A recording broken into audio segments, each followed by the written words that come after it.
2011 saya mendaftar itu di anunya ayam dekatku itu Dari Mengayu Beca. iya pendaftaran Tahun berapa itu mendaftar dulu, Pak?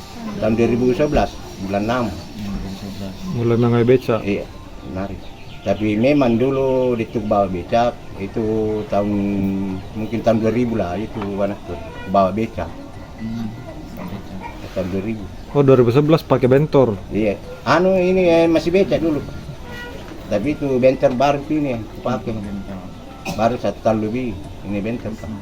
Jadi berapa lama Mengayu Beca, Pak, baru mendaftar haji, Pak?